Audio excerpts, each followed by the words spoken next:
When my son told me I was not welcome at his home for Christmas dinner, I did not argue. I did not raise my voice. And I did not beg. I simply pulled my 2012 Ford F-150 to the shoulder of Interstate 95, watched the emergency hazards flash against the falling snow, and used my phone to initiate a financial collapse that would level his comfortable suburban existence in less than 48 hours.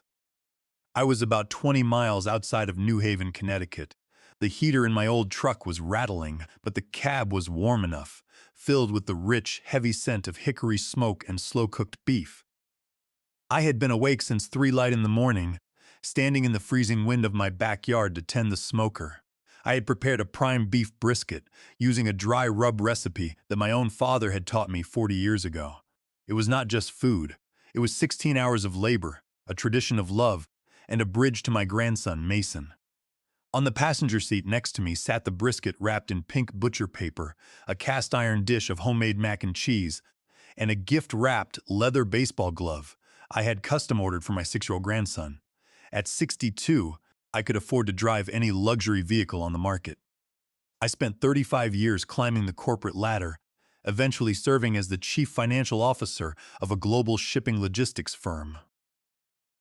I retired with a net worth exceeding $20 million, built on careful acquisitions and commercial real estate holdings in 3 states.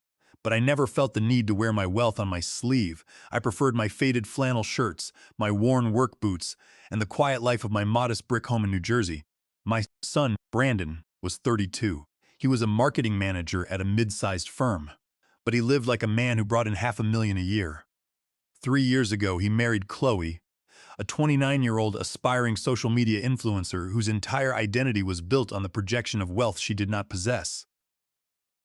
Ever since Chloe entered the picture, Brandon had become increasingly distant. He grew embarrassed by my simple lifestyle. He looked down on my old truck and my calloused hands. To Chloe, I was just a retired old man scraping by on a pension. I never corrected her. I wanted them to build their own lives, to find their own character without relying on my balance sheet. But when Brandon came to me 2 years ago, stressed and panicking, because he could not qualify for the mortgage on a $1,200,000 house in a gated Connecticut community, I stepped in. I did not want my grandson growing up in a cramped apartment.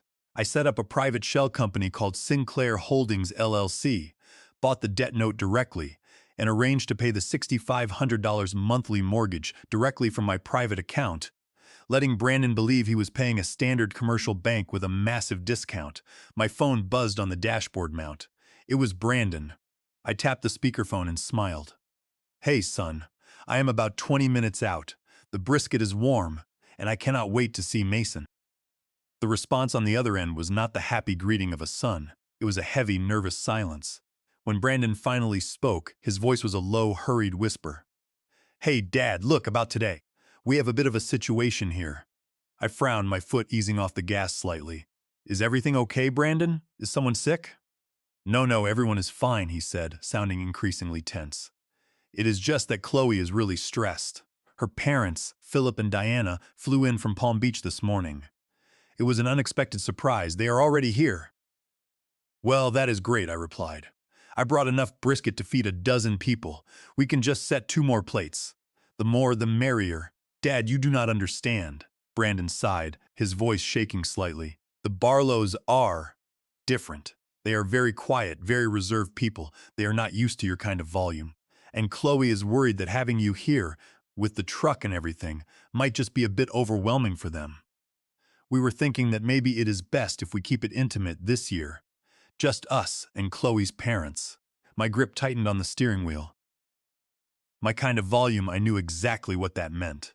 I was a self-made man who spoke plainly and did not pretend to be high society. But before I could speak, Chloe's voice drifted through the speaker from the background. It was sharp, shrill, and entirely devoid of respect. "Brandon, tell him not to bring that greasy brisket in here. My mother is on a strict plant-based diet, and I do not want the smell of cheap smoke lingering on my new custom drapes. Tell him we will see him sometime in January." The words felt like a physical slap. Greasy brisket. Cheap smoke.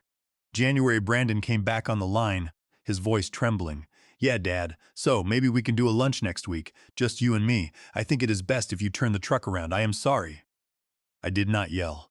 I did not demand to know why my grandson's Christmas was closed to me, while Chloe's parents were welcomed with open arms in a house I paid for. A cold, familiar clarity washed over me. It was the same emotionless focus I used to feel in the boardroom when executing a hostile takeover of a failing competitor. I understand, Brandon, I said, my voice flat and steady. You want a private Christmas. I hope you get exactly the Christmas you deserve. Dad, wait, I did not mean. I pressed the red button, cutting him off. The silence in the cab was deafening. My hands were steady as I checked my mirrors, waited for a gap in the traffic, and swung the heavy Ford F-150 across the median. The tires roared against the wet asphalt as I headed back south. I was not going home to sit in the dark and eat brisket alone. I was going to war. I drove for 5 minutes before pulling into a deserted rest stop. I turned off the engine, pulled out my phone, and opened my private banking application. I bypassed my standard checking accounts and accessed the wealth management portal. I navigated to the active transfers. There it was, a recurring transfer scheduled for the 24th of every month. Recipient, Brandon Sinclair. Label, mortgage support. Amount, $6,500. I tapped the payment. A menu popped up. Edit or cancel. I pressed cancel.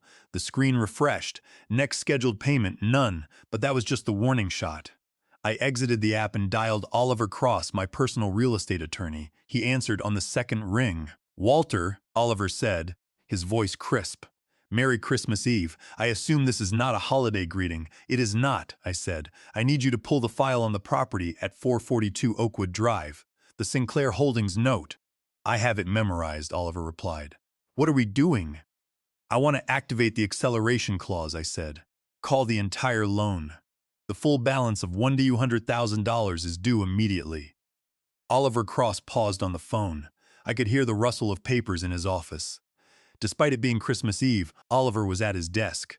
He was a corporate beast, the kind of lawyer who did not understand the concept of a day off, which was exactly why I kept him on a $25,000 annual retainer. Walter, the acceleration clause is a heavy hammer, Oliver said, his tone shifting into professional caution. Typically, you need a payment default to trigger it. But, since you have been making the mortgage payments yourself through the shell company, Brandon's account is technically current. A judge might look at this as a family dispute rather than a commercial breach. I am not relying on payment history, Oliver, I said, leaning my head against the cold glass of the truck window. I want you to look at the covenants, specifically Section 5 regarding hazard insurance and Section 7 regarding the preservation of the property. Let me pull up the database, Oliver said. I heard the rapid click of his keyboard. Okay, I am looking at the file. What am I missing? 6 months ago, Brandon mentioned that they forgot to renew their homeowner's policy because they were disputing the premium with the carrier.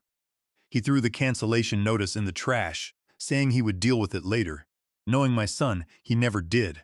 Check if there is an active policy registered for the property. A minute of silence passed, punctuated only by more typing. Then Oliver let out a low breath. You are correct. The insurance policy lapsed 62 days ago. Under Section 5 of the Deed of Trust, the borrower is required to keep the property insured against all hazards. A lapse exceeding 30 days is a material breach. We have the right to force-place insurance at their expense or declare the loan in default. There is more, I continued. Under Section 7, the borrower cannot make structural modifications that impair the value of the collateral without the written consent of the lender. 4 months ago, Chloe wanted to build a mirrored home gym to film her social media videos. Brandon hired some cheap local contractors to tear out the central load-bearing support wall in the garage to open up the space. He sent me photos of the demolition, bragging about how much space they created. I checked the local town registry last month. No permits were ever filed, and they certainly never asked Sinclair Holdings LLC for permission. That is a massive structural violation, Oliver said, his voice sharpening with excitement. A compromised structural load-bearing wall without a municipal permit or lender approval is a direct threat to the collateral value. Combined with the insurance lapse, we have more than enough grounds to call the loan. We can demand the full principal balance of $1,200,000 plus accrued interest and legal fees, payable within 3 business days. If they fail to pay, the foreclosure process begins automatically. Do it, I said. Draft the acceleration notice and have it served. And Oliver, freeze the auxiliary home equity line of credit associated with that property. It is a line of credit I set up to help them with emergency repairs, capped at $150,000. It is linked to my corporate accounts. Shut it down immediately. If we do that, Walter, they will have zero liquidity on the house, Oliver warned. It is Christmas Eve. If I file this, the process server will deliver the paperwork by the day after Christmas. It will ruin their holidays. They ruined my Christmas the moment they decided my presence was a social embarrassment, I replied, my voice steady. They wanted a quiet, intimate holiday without me. I am just giving them exactly what they asked for. Serve the papers. Understood, Oliver said. I will prepare the documents and coordinate with the local process server in Connecticut. Consider it done. I hung up the phone. I sat in the truck for another 10 minutes, watching the snow blanket the dashboard. The rage that had gripped me on the highway had settled into a cold, hard resolve. I put the truck in gear and drove back to my house in New Jersey. I spent Christmas Eve alone. I sat in my kitchen, eating the slow-cooked brisket I had prepared for my family. It was perfectly tender, the smoke ring deep and red, but it tasted like nothing. I packaged the remaining 10 pounds of meat, put it in the freezer, and went to bed early. Christmas Day came and went in absolute silence. My phone did not ring once. There were no text messages from Brandon, no pictures of Mason opening his gifts, and no holiday greetings from Chloe. Brandon had decided to ignore me, likely thinking that I was just throwing a tantrum and would eventually come crawling back, begging to see my grandson. They were using my love for Mason as a weapon, assuming my silence was a sign of weakness. By the morning of December 26th, the silence was broken, not by calls, but by notifications from my financial accounts. My phone buzzed at 9. It was an alert from American Express, a charge of $2,200 at a boutique wine shop in Greenwich, Connecticut. Authorized user, Brandon Sinclair. At 10:30, another alert, $500 at a luxury day spa. Authorized user, Chloe Sinclair.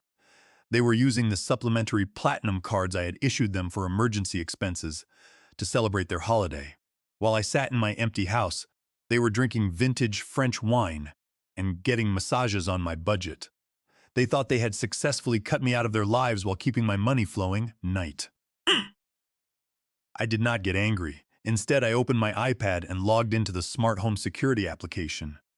3 years ago, when I bought the Connecticut house, I insisted on installing a high-end security system with external and internal cameras to protect my investment.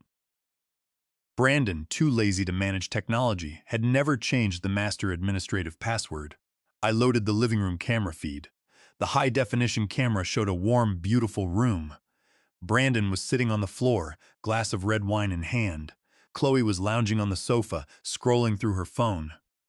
In the 2 leather armchairs I had purchased sat Philip and Diana Barlow. Philip was wearing a cashmere sweater, gesturing grandly with his glass. I must say, Brandon, Philip was saying, his voice clear through the audio feed. It was a stroke of genius to keep the gathering small. The last thing we needed was your father tracking mud through the foyer in those dusty work boots. He probably smells like a chimney. Chloe giggled, not looking up from her phone. Oh, Dad, be nice. Walter tries, but he just has no concept of polite society. He actually thought bringing a greasy box of meat to a Christmas dinner was appropriate. We had to save him from himself. We will see him next month for a quick lunch, and that will be enough. I waited for my son to speak. I waited for Brandon, the boy whose Ivy League tuition I paid in full, to stand up and tell them that his father was a former CFO who could buy the Barlow family estate 10 times over. I waited for him to defend my dignity. Instead, Brandon just laughed and took a sip of his wine.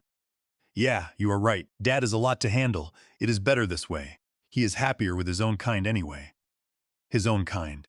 The last thread of parental hesitation snapped inside me. I stared at the screen, looking at Philip Barlow. The man was talking like a lord in a castle, but he did not know the truth. 2 years ago, Philip Barlow had faced a massive personal bankruptcy after his real estate investments in Florida collapsed. He did not know that the anonymous private equity firm that bought his defaulted debts and restructured them to save him from losing his home was Sinclair Holdings LLC. I did not just own Brandon's mortgage.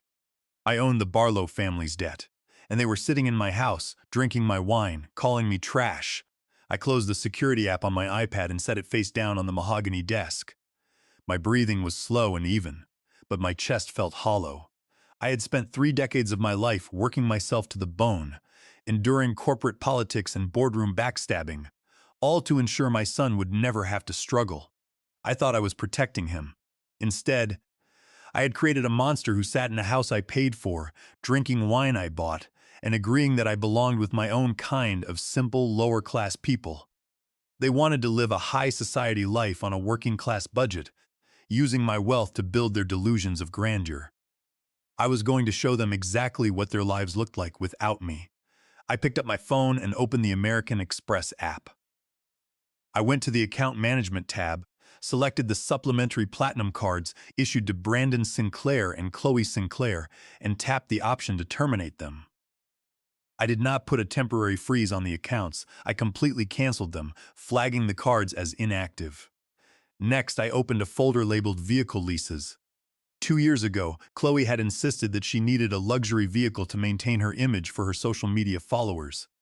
Brandon had begged me to help, so I leased a brand new, white Mercedes-Benz GLE 450 under my company name, Sinclair Holdings LLC, making Chloe an authorized driver. The lease was scheduled to expire this month. Last week, my company's administrative assistant had flagged a document in our portal. Chloe had attempted to submit a lease extension directly to the dealership. She had found an old corporate stamp of mine in Brandon's desk, stamped the form, and forged my signature as the corporate guarantor to extend the lease for another 24 months.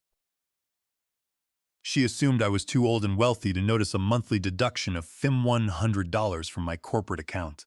Under Connecticut General Statutes Section 53A 138, forging a corporate document is a Class D felony. I dialed the general manager of the Mercedes-Benz dealership in Hartford. He answered quickly when he saw my name. "Mr. Sinclair," he said, polite and deferential. "Merry Christmas. What can I do for you today?" "I am calling about the lease extension submitted for the white Mercedes-Benz GLE 450 under Sinclair Holdings LLC," I said, my voice flat. "The signature on that extension is forged, and the corporate stamp was used without authorization. I did not sign that document." The manager's voice turned nervous immediately. "Oh, I see. We processed it based on the stamp, Mr. Sinclair. We had no reason to suspect." "I am not blaming you," I interrupted, "but the lease is now officially expired. The current driver, Chloe Sinclair, has no legal right to possess that vehicle. I want the lease terminated immediately, and I want the asset recovered. Send a tow truck to 442 Oakwood Drive and repossess the vehicle today. Right now. If she refuses to hand over the keys, report the vehicle as stolen. We can have a recovery team there within 2 hours." "Mr. Sinclair," the manager said, "we will terminate the contract on our end." "Good," I said. "Execute it." I hung up and turned back to my iPad. It was 10 in the morning on December 26th. Through the driveway camera feed, I watched Brandon and Chloe step out of the front door of their colonial house. Chloe was dressed in a cream-colored wool coat that cost $2,500, a charge I had seen on my American Express statement last month. She was holding a designer handbag and wearing oversized sunglasses, looking like she was heading to a photo shoot. Brandon followed her, adjusting his designer scarf. They were laughing, talking about a brunch they had planned at a local country club with Chloe's parents. Philip and Diana Barlow were still inside the house, likely waiting for Brandon to chauffeur them. The couple walked toward the detached 3-car garage.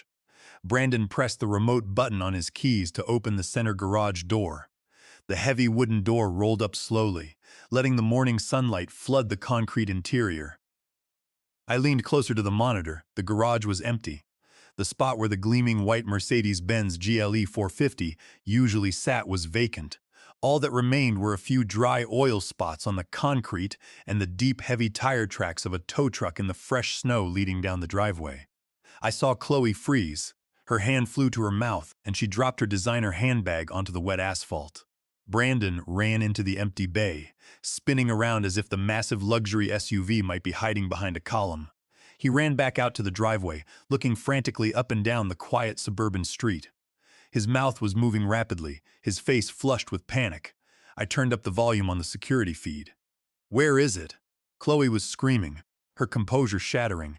"Brandon, where is my car? Did someone steal it? Oh my God! All my filming gear was in the back. Call the police. Call 911. Brandon's hands were shaking so badly he nearly dropped his phone. He paced back and forth, kicking the snow. "Yes, hello? I need to report a grand theft auto," he yelled into the phone. "My wife's Mercedes-Benz was just stolen from our garage in a gated community. The address is 442 Oakwood Drive. Send someone immediately." I took a slow sip of my black coffee. The bitterness was clean and sharp. They thought they were the victims of a crime, but they were simply experiencing the first wave of consequences. 10 minutes later, a local police cruiser pulled into the driveway, its lights flashing silently. A uniformed officer got out, holding a clipboard. Chloe was hysterical, waving her arms and pointing at the empty garage. "Officer, you need to put out an alert," Chloe shrieked. "It is a white Mercedes-Benz GL 450, custom leather interior. We were just inside, and someone came right up our driveway and took it. Who does that in this neighborhood?" The officer held up a hand to calm her down. "Ma'am, please. I need the vehicle registration in the name of the registered owner." Brandon stepped forward, trying to look in control. "The car is leased. Technically, my father's company, Sinclair Holdings LLC, handles the paperwork for tax purposes, but it is our car. I am the primary driver's husband." The officer nodded and walked back to his cruiser to run the vehicle identification number through the state database. I watched the neighbors across the street peeking through their curtains. Mrs. Albright, the neighborhood gossip, was standing on her porch, pretending to sweep the snow. Her eyes locked on the police lights. This was the exact social circle. Chloe spent all her energy trying to impress, and now she was the main attraction in a public spectacle. The police officer walked back from his cruiser, his clipboard tucked under his arm. His expression was no longer bored. His shoulders were straight, and he adjusted his utility belt as he approached Brandon and Chloe. "Mr. Sinclair, Mrs. Sinclair," the officer said, his voice flat and official. "I just ran the vehicle identification number and the lease agreement through our system. There is no active auto theft case here." "What do you mean there is no theft?" Chloe snapped, crossing her arms and tapping her boot against the snow. "The car is gone. It was parked right here in our driveway. Are you telling me it just grew wings and flew away?" "Ma'am, watch your tone," the officer replied, his voice hardening. "The vehicle was not stolen. It was repossessed. A lawful recovery order was executed at 8:15 this morning by the registered owner of the asset, Sinclair Holdings LLC, represented by a Mr. Walter Sinclair. He reported unauthorized use of the vehicle and flagged the lease extension paperwork as invalid due to signature forgery. The tow company logged the retrieval with the department before they took the vehicle off the property. The silence that followed was absolute. I watched the screen as the color drained from Chloe's face, leaving her pale beneath her makeup. She looked over her shoulder, realizing that Mrs. Albright was still standing on her porch, pretending to sweep but clearly listening to every word. The landscaping crew down the street had stopped their leaf blowers and were watching the flashing police lights. The humiliation was immediate and public. In a community where reputation was the only currency that mattered, Chloe had just been branded as someone whose luxury car was dragged away by a tow truck. "Repossessed?" Chloe whispered, her voice trembling. "Brandon, what is he talking about? Repossessed? Your father did this?" Brandon looked like he was about to vomit. He stared at the officer, his mouth opening and closing without a sound. "Officer, there must be a mistake. My father pays the lease. It is a corporate account. We had an agreement." "There is no mistake, sir," the officer said. "The legal owner has revoked your authorization to use the asset. Since this is a civil matter, and no crime has been committed against you, I am clearing the call. Have a good day." The officer turned, walked back to his cruiser, and backed out of the driveway. The moment the patrol car cleared the gate, Chloe turned on Brandon, her face contorted with rage. She shoved him hard in the chest. Your father did this. He took my car. He humiliated me in front of the entire neighborhood. Mrs. Albright saw everything. Do you have any idea what this does to my brand? Do you know what people are going to say? Chloe, calm down. I will call him. Brandon stammered, raising his hands. I will fix this. I promise. Fix it, she screamed, her voice cracking. You told me he was just a harmless old man who would do whatever you wanted because he was lonely. You said he would never cut us off because of Mason. He just took my Mercedes, Brandon. Get it back. Call that old man and tell him to bring my car back right now. She turned, stormed back into the house, and slammed the heavy oak door so hard the Christmas wreath fell off the hook and landed in the snow. Brandon stood alone in the driveway. For a long moment, the cold wind whipping his hair. Finally, he reached into his pocket and pulled out his phone. My phone rang on my desk.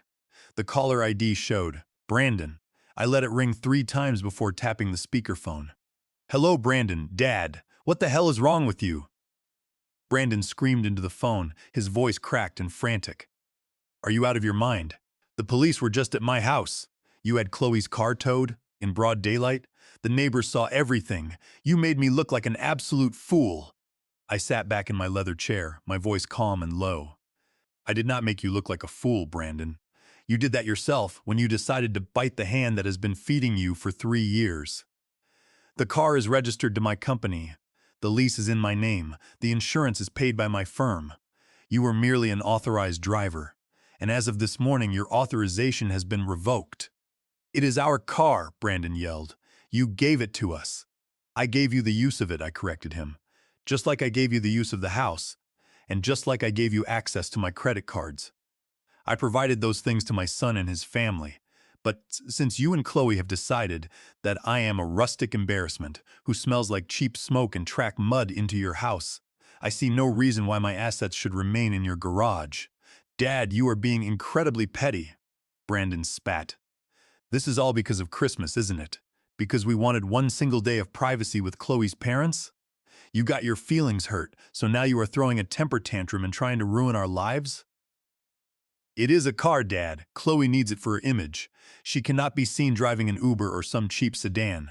Bring the car back right now. And maybe, just maybe, we can talk about letting you come over to see Mason for New Year's. I let out a dry, quiet laugh. You think you are in a position to negotiate, Brandon? You think you can barter with your presence, using my grandson as currency to buy back a luxury vehicle? You have severely overvalued your leverage, son. This is ridiculous, Brandon growled, his tone shifting from angry to desperate. You are just a bitter, lonely old man who wants to control us with your money. Well, guess what? It stops today. You want to play hardball? Fine. But remember this, Dad. You have a grandson, you have Mason. And if you think you are ever going to see him again, you are dead wrong. I am his father. I decide who is in his life. If you do not bring that Mercedes back by noon today, you are dead to him. No visits, no phone calls, no photos, nothing. You want to be alone, Dad. Congratulations. You are completely alone. My blood ran cold. The skin on my knuckles went white as I gripped the armrest of my chair. Mason, my sweet, innocent grandson who loved to sit on my lap while I read him stories about shipping vessels. Brandon was using a 6-year-old child as a financial shield to protect his wife's vanity. Is that your final play, Brandon? I asked, my voice dropping to a whisper. Are you sure you want to go down this road? Because there is no turning back from this. I am absolutely sure, Brandon said, and I could hear the smug confidence returning to his voice. He thought he had won. Bring the car back by noon, or say goodbye to your grandson forever. I did not say another word. I tapped the screen, ended the call, and stared at the photo of Mason sitting on my desk. I sat in the silence of my study, staring at the small silver frame holding a picture of Mason. Brandon's threat echoed in my mind.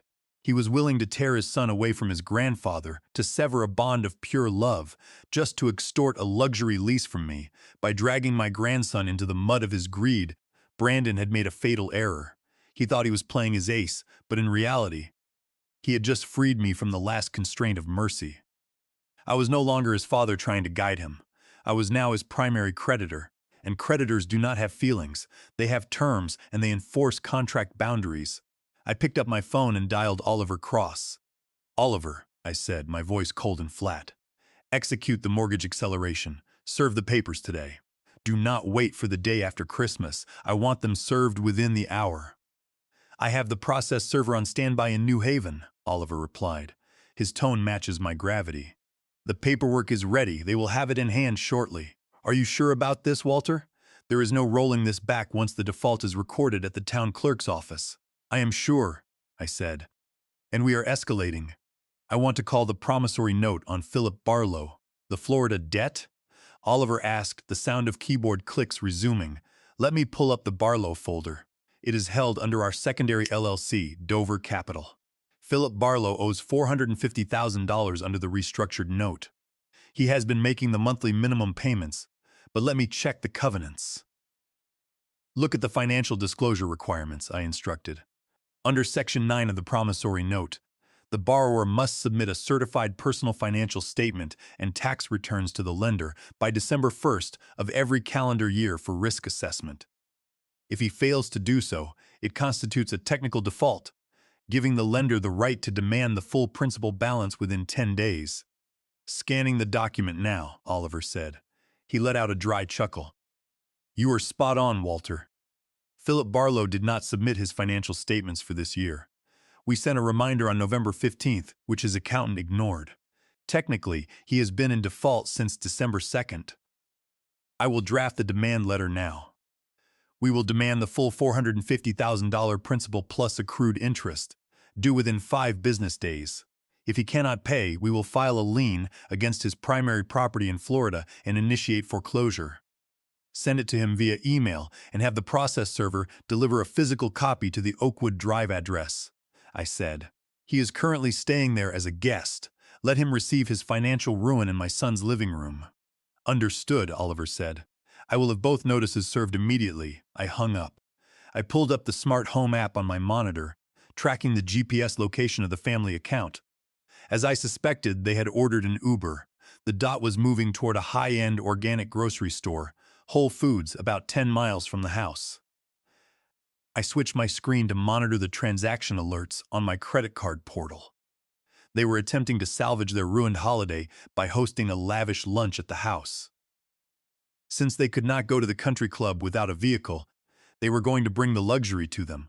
Through the screen, I could practically see the scene. Chloe, her eyes still red from crying, pushing the cart down the aisles. Philip and Diana Barlow walking behind her, pointing Norcade cheeses, dry-aged steaks, organic produce, and vintage champagne. They were filling the cart without looking at the prices, assuming the Sinclair wealth would cover the tab, as it always did. They reached the checkout counter. The cashier, a tired-looking young man, began scanning the items.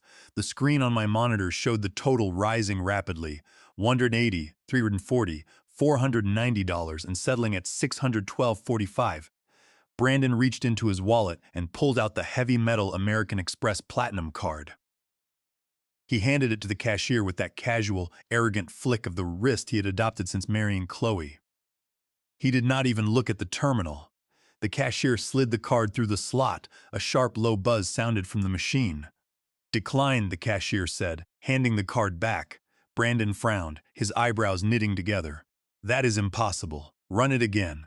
The chip can be temperamental. The cashier ran it again. The machine buzzed.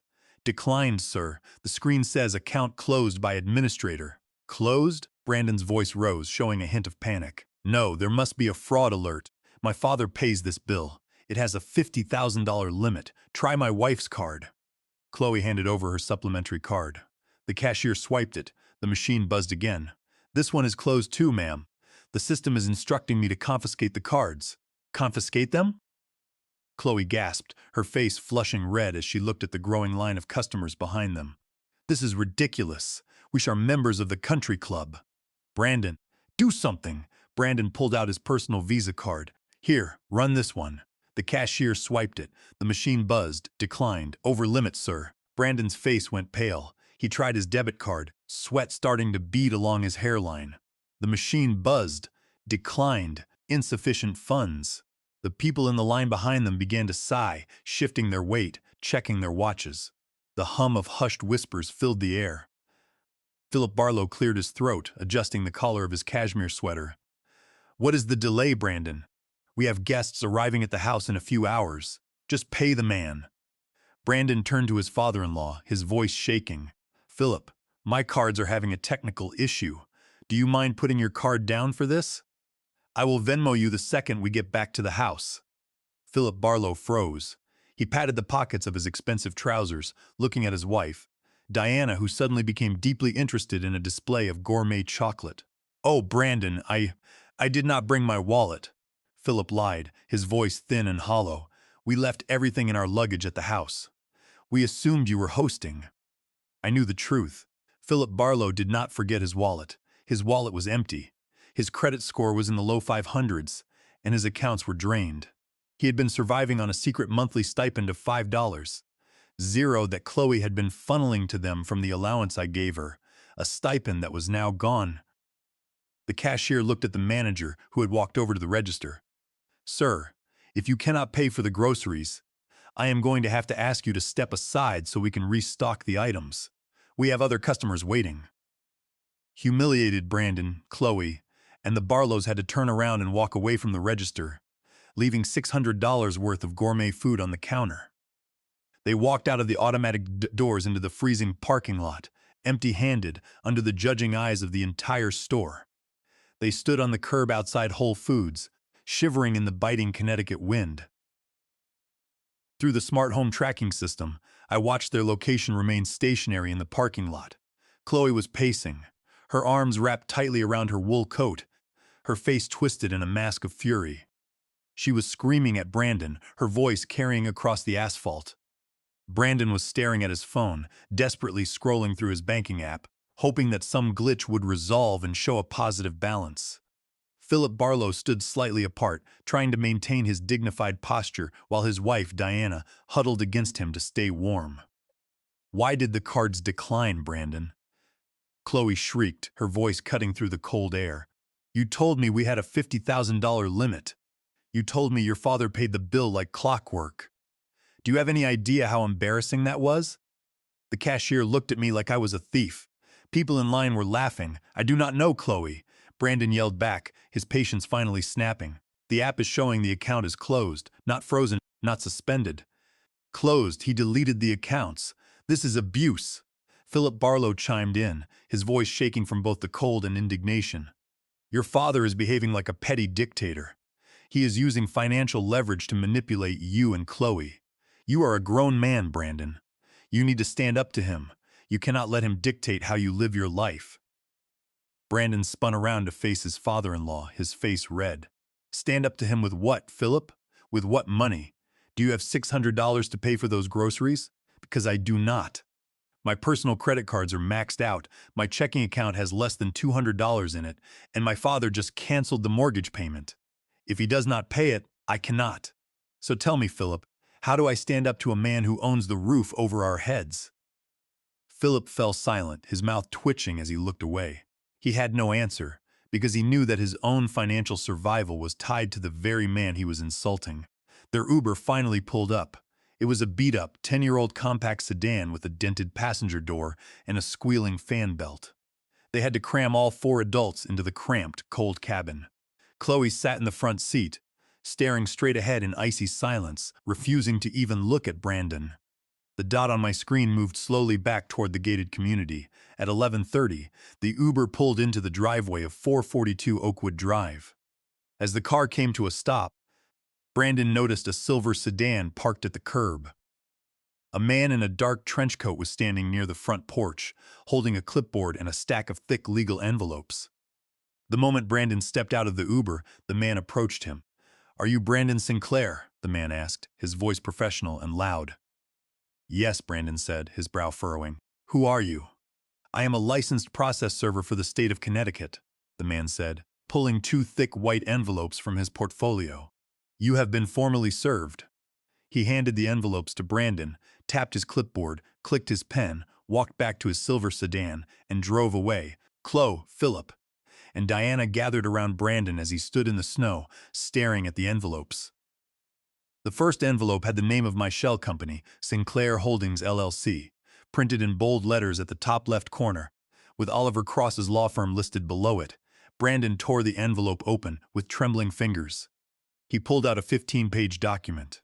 At the top of the first page, in bold, capitalized letters, were the words, "Noter of deaf and acceleration of debt." "What is it, Brandon?" Chloe asked, her voice tight with anxiety. "What does it say?" It is a foreclosure notice," Brandon whispered, his voice barely audible. He called the loan. He called the entire mortgage. "What?" Chloe snatched the papers from his hands, her eyes scanning the text. "That is impossible. The mortgage is 1,200,000. He'd demand that. We have been paying it." "No, Chloe," Brandon said, his voice cracking as he pointed to the document. "Look at the lender. It is Sinclair Holdings LLC. My father owns the mortgage. He bought it from the bank 2 years ago. He is the lender. And he is declaring a default because of a material breach of covenants, the lapse of the homeowner's insurance policy, and the unauthorized demolition of the garage load-bearing wall."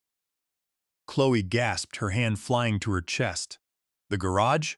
But that was just for my gym. How did he even know about that?" "I sent him photos, Chloe," Brandon shouted, his face pale. "I bragged about it to him, and now he is using it to accelerate the debt. He is demanding the full $2,200.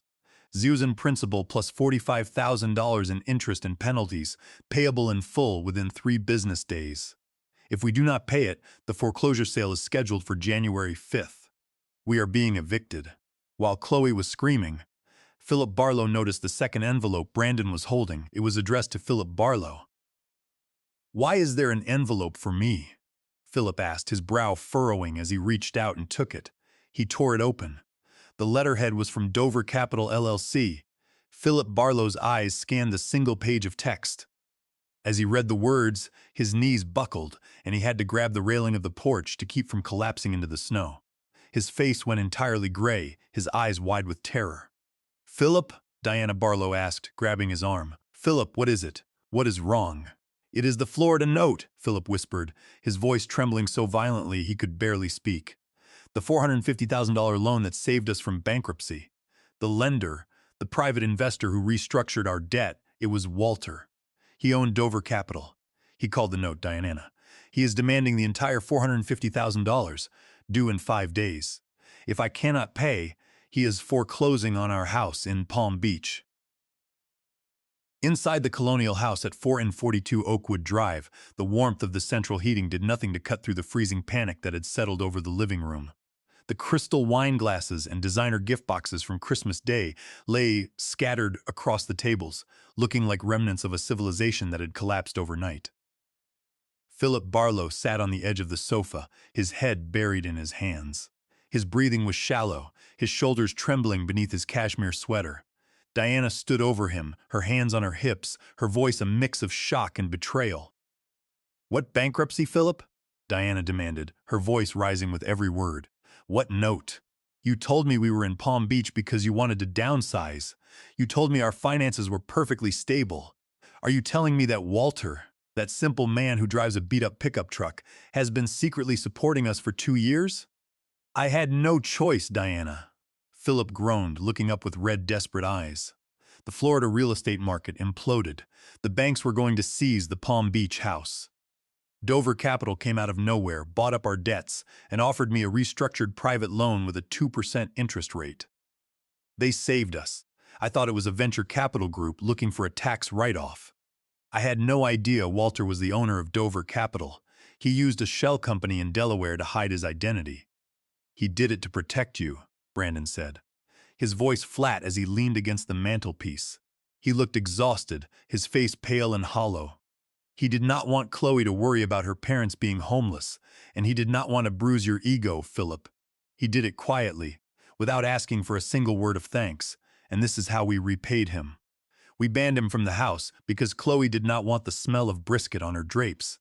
"Do not pin this on me, Brandon," Chloe screamed, spinning around from the window where she had been watching the empty driveway. "You agreed with me. You laughed at him. You said he was rustic. You are the one who told me he had endless money and would never cut us off. You are the loser who has been living off his father's charity while pretending to be a big shot." "I am a marketing director, Chloe," Brandon yelled back, his face flushing. "I make $110,000 a year. That is a good salary. But you insisted we had to live in Oakwood. You insisted on the $3,000 coats, the $2,200 wine, the country club membership, and the Mercedes lease. I did it to keep you happy. I let my father pay the mortgage because you refused to live in a house that cost less than $1 million. Enough! Philip Barlow shouted, standing up and waving his hands. Arguing will not solve this. We have 3 days to pay $2,200. Siren on the mortgage, and I have 5 days to pay $450,000 on my note. If we do not find a way to settle this, we are all going to be ruined. Brandon, call your father. He is a parent. He cannot actually want to see his own son and grandson on the street. Brandon pulled out his phone and dialed my number. In my study, my phone lit up. It showed Brandon's name. I had set his contact profile to go straight to voicemail.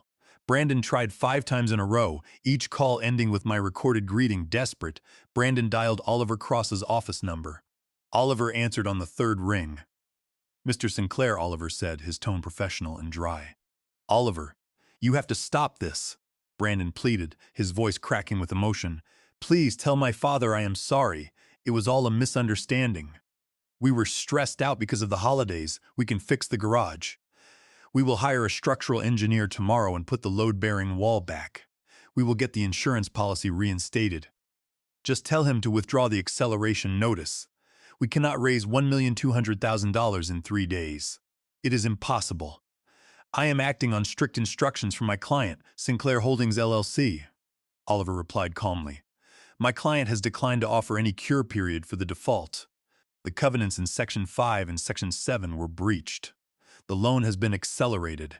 The full balance of $1,200,000 is due by 5 long on December 29th. If the funds are not wired to our escrow account by then, we will proceed with the foreclosure sale on January 5th. What about Mason? Brandon cried, tears starting to stream down his face. He is 6 years old. He is Walter's grandson. Does my father really want to kick his own grandson out of his home in the middle of winter? How can he be this cruel? Brandon, Oliver said, his voice dropping, carrying a cold weight. Your father's instructions to me were very specific.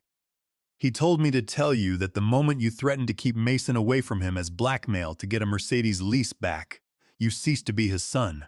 You became a hostile debtor using a child as leverage. A man who bargains with his own flesh and blood has no right to speak of cruelty. Brandon froze, his hand shaking. Furthermore, Oliver continued, Dover Capital will proceed with the foreclosure of Philip Barlow's Palm Beach property if the $450,000 note is not settled. I suggest you spend your time contacting refinancing banks rather than calling this office. Though, given your high debt-to-income ratio and the structural damage to your garage, I highly doubt any commercial bank will approve a loan on that property. Good day, Brandon. The line went dead. Brandon slowly lowered the phone, his eyes vacant. What did he say? Chloe asked, grabbing his shoulder. Brandon, what did he say? He said we have to pay, Brandon whispered. Or they take the house. And they are taking your parents' house too. Chloe let out a shriek of horror and turned to her father. Dad, can you refinance? Can you get a loan from your business partners? Philip Barlow sat back down on the sofa looking like a man who had been hollowed out. No, Chloe. My business partners cut ties with me during the Florida collapse. My credit is ruined. The Palm Beach house is my only asset, and Walter owns the paper on it. If he forecloses, your mother and I have nothing. We are completely bankrupt. On the morning of December 27th, the colonial house on Oakwood Drive turned into a frantic, chaotic command center. Brandon and Chloe spent the day huddled over the kitchen island, surrounded by open laptops, financial statements, and half-empty cups of cold coffee. The illusion of their perfect high society life had vanished, replaced by the raw, ugly reality of impending insolvency. Brandon spent hours on the phone with local mortgage brokers, regional banks, and online lenders trying to secure a refinancing package to pay off the $1,200,000 debt to Sinclair Holdings LLC. The conversations were uniform, beginning with polite interest and ending in immediate rejection. I am sorry, Mr. Sinclair, a senior loan officer from Chase Bank told him. But your base salary of $110,000 simply cannot support a $1,200,000 mortgage on a single income. Even with a cosigner, your debt-to-income ratio is far too high. Furthermore, I ran a credit check. You have over $85,000 in outstanding credit card debt across 4 personal accounts, and your credit score has dropped to 580. No commercial bank will touch this. What if we put my wife on the application? Brandon pleaded, his voice hoarse. She is an independent contractor. She makes money from her social media platforms. We would need 2 years of certified tax returns showing stable income from her LLC, the officer replied. And from the records we pulled, her business accounts show a net loss for the last 4 quarters. I am sorry, but we cannot help you. Another broker from a private lending firm in Hartford gave Brandon even worse news. Mr. Sinclair, we looked at the property appraisal, the broker said. But our local representative noted that a municipal structural warning was filed against your address yesterday. The town building inspector received an anonymous report about an unauthorized demolition of a load-bearing wall in the garage. Until that wall is rebuilt and certified by a licensed structural engineer, the property is considered structurally compromised and uninsurable. We cannot write a policy or a mortgage on an uncertified property. I had instructed Oliver to tip off the town building inspector about the structural modification. I wanted to make sure Brandon could not sneak through a subprime refinance by hiding the damage Chloe had done to my asset. I was locking every door, leaving them with no exit. Meanwhile, Chloe was experiencing her own public breakdown. She sat on the living room rug, her laptop open, trying to manage the comments on her Instagram account. To maintain appearances, she had posted a pre-scheduled photo of a warm cup of cocoa next to a fireplace, captioned, "Loving our cozy winter retreat with the family, gratitude blessed." But the comments were already turning toxic. "Where is the Mercedes Glee, Chloe? I saw a flatbed towing it away yesterday morning. Did you guys get repossessed?" One follower wrote. "I saw Mrs. Albright post on the local neighborhood group that a process server was at your house." "Is everything okay?" wrote another. Chloe's brand, the digital castle of cards she had spent 4 years building, was dissolving in real time. Her sponsors were starting to email her, asking for clarifications regarding the status of the Mercedes lease, which she had contracted to feature in her upcoming winter fashion campaign. Philip Barlow spent the afternoon in the study, pacing the floor, dialing the numbers of his former business associates in Florida. He spoke in low, urgent tones, begging for a private loan, a bridge partnership, or even a temporary rental agreement for his wife. "Come on, Gary," Philip whispered into the phone, his voice shaking. "We have known each other for 15 years. I just need a short-term loan of $450,000 to clear a private lien. I can pay you back with interest by spring." "Philip, be real," the voice on the other end replied. "Everyone in Palm Beach knows you went under 2 years ago. The only reason you didn't lose the house was that anonymous debt restructure. Nobody is going to throw good money after bad. I can't help you." By the evening of December 27th, the house was silent. The utilities were still running, but the credit lines that had automatically paid the monthly gas and electric bills had been frozen by my banking administrator. A warning notification had popped up on Brandon's smart home dashboard, indicating that the utility accounts would be suspended for non-payment by the end of the week if a new card was not registered. Chloe stood up from the rug, her eyes hollow, her hair disheveled. She looked at Brandon, then at her parents. "We have to go to New Jersey," Chloe said, her voice flat and desperate. Brandon looked up from his laptop. "What? We have to go to your father's house," Chloe repeated, her voice rising. "We have to take Mason, drive down there, and apologize. We will tell him it was all a big misunderstanding. We will say I was stressed about the holidays, and that we did not mean to exclude him. We will bring him a gift, some dessert, and we will beg him to let us in. He is a grandfather, Brandon. If he sees Mason standing on his porch in the snow, he will melt. He will stop the foreclosure." Philip Barlow stood up, his face contorting in disgust. "Beg? You want us to go to New Jersey and beg that rustic man? I am an investment consultant, Chloe. I have a reputation. I refuse to kneel before a retired cargo manager. You are a bankrupt investment consultant who is about to be homeless, Dad." Chloe screamed at him, her composure completely breaking. "If we do not go, your Palm Beach house is gone, our home is gone, and we will be sleeping in a motel by next week. I do not care about your pride. We are going to New Jersey tomorrow night, and we are going to get that old man to sign the withdrawal papers." By the evening of December 28th, the pressure had reached its peak. The foreclosure deadline of 5 on December 29th was less than 24 hours away.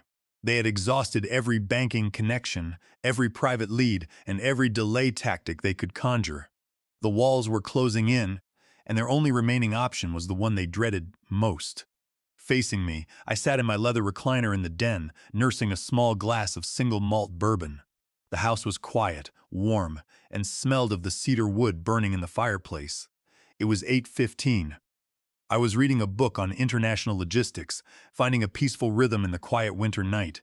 Then the sharp, buzzy ring of the front yard gate intercom cut through the silence. I did not rush. I took a slow sip of my bourbon, set the glass on the side table, and walked over to the security monitor mounted near the front door. I tapped the screen, and the black and white night vision feed flickered to life. There they were. Brandon and Chloe were standing outside the iron security gates of my property, huddled together in the falling snow. Chloe was holding Mason by the hand. My grandson was wrapped in a thick winter coat, his small face flushed red from the biting cold, looking confused and tired. In Chloe's other hand was a foil-wrapped dish, likely a store-bought dessert she had picked up at a gas station on the drive down. But my eyes drifted past them, toward the curb of the quiet New Jersey street. Parked under the yellow glow of the street lamp was a small white rental Kia Rio. Through the rear window I could see two distinct silhouettes sitting in the back seat. Philip and Diana Barlow. They had driven all the way from Connecticut, yet Chloe's parents had not even bothered to step out of the car. They were still too proud, too dignified, to stand on my simple concrete driveway. They had sent Brandon, Chloe, and my 6-year-old grandson to do the begging, waiting in the heated comfort of a rental car, while their daughter used a child as a visual shield to soften my heart. The sight of those two shadows in the car made my jaw tighten. I felt a cold anger replace the quiet peace of my evening. I pressed the talk button on the intercom, but did not release the gate lock. "Who is it?" I asked, my voice flat, carrying a distorted metallic rumble through the gate speaker. Brandon stepped closer to the intercom unit, looking directly into the small camera lens. His face was pale, his eyes sunken and desperate. "Dad, it is us. It is Brandon, Chloe, and Mason. Please, open the gate. It is freezing out here, and Mason is really cold." I looked at Mason on the monitor. He was shivering, shifting his boots in the snow. I felt a sharp pang of guilt in my chest, but I pushed it down. I was not the one who had dragged a 6-year-old child out into a winter storm to use him as a bargaining chip. Brandon had done that. "I thought you wanted an intimate family holiday, Brandon," I said, my voice devoid of warmth. "I thought you were worried about my volume and the smell of my presence. Why are you standing at my gate in New Jersey?" Chloe stepped forward, pushing Brandon aside. She looked directly into the camera, putting on a wide, bright smile that looked entirely artificial in the harsh glare of the gate light. "Hi, Pop Pop!" Chloe said, her voice high and melodic, using the nickname she had banned Brandon from using around her parents. "Look, we are so sorry about the misunderstanding last week. The holidays are just so stressful and everyone was overwhelmed. We brought a homemade dessert. We just want to be together as a family. It is Christmas week, Lucius. You shouldn't be alone. Let us come inside so we can talk this out like a family." "A misunderstanding, Chloe?" I asked, my voice echoing through the speaker. "Is that what you call it when you tell Brandon my food is greasy and smells cheap? Is that what you call it when you forge my signature on a Mercedes lease extension? Or when you agree that I belong with my own kind while you drink my wine in my living room?" Chloe's fake smile faltered. Her eyes turned to Brandon in panic. She had no idea I had been watching them through the smart home system. "Lucius, I did not mean it like that," Chloe stammered, her voice dropping its melodic tone. "It was just, we were talking about a client. It was not about you." "Do not lie to me, Chloe," I snapped. My voice boomed through the intercom speaker, making both of them jump. "I am 62, but my hearing is perfect. I saw the video. I heard every word you and your parents said about me. You thought I was a senile checkbook you could exploit and insult in the same breath. And now that the checkbook is closed, suddenly I am family again?" Brandon stepped in front of Chloe, shielding her from the camera. The fake, pleading look on his face vanished, replaced by the red, petulant anger of a child who was not getting his way. He grabbed the iron bars of my security gate and shook them, his boots kicking at the snow. "Open the damn gate, Dad!" Brandon shouted, his voice cracking from the cold. "We have been driving for 3 hours. We are hungry. Mason has not eaten since lunch, and the fridge at our house is empty because you shut down the credit cards. You made your point, okay? You flexed your muscles. You showed us who is boss. Now stop being a tyrant and let us in." My in-laws are sitting in the car and they are freezing. I watched him throw his tantrum. He was 32, a grown man with a family, and he was shaking a gate because he had never learned how to survive a storm without my wallet. He was not sorry for what he had done. He was not sorry for the insults, the classism, or the betrayal. He was only sorry that the money had stopped flowing. "Your in-laws are not my responsibility, Brandon," I said, my voice quiet and calm through the speaker, "and frankly, neither are you. I was a father to you when I paid for your education, when I bought your home, and when I gave you my credit cards. You decided that father was a rustic old man who did not belong in your polite society. You wanted a private life without my volume. Well, you have it now. Why are you begging for my help?" "Dad, Mason is crying," Brandon yelled, pointing down at the boy, who was indeed whimpering from the cold. "You are hurting your own grandson. How can you stand there and watch him shiver? What kind of monster are you?" "I am not the one keeping him in the cold, Brandon," I replied, my voice steady. "You are. You brought him out in a snowstorm, knowing my gates were closed. You brought him here to use him as a prop, to negotiate for a Mercedes lease. If you cared about his warmth, you would have taken him to a friend's house or used your salary to buy him a meal. You brought him here to manipulate me. Take him back to the car." "We cannot go back to the house," Brandon screamed, his hands white on the iron bars. "The power is out. The utility company shut off the service because the billing accounts were linked to your corporate cards. The house is freezing, Dad. We have nowhere else to go."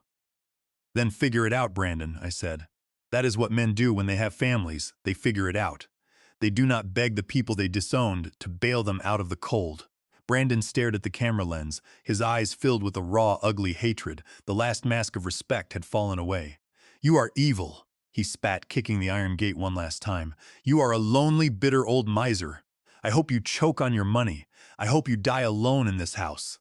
"I am not evil, Brandon," I said softly. "I am just closed for business." I reached for my phone. I opened my banking app, accessed my personal account, and transferred exactly $500 to Brandon's checking account. "I just sent you $500, I said through the intercom. "That is enough to buy some food and get a warm motel room for the night. Consider it your severance package from this family. The foreclosure stands.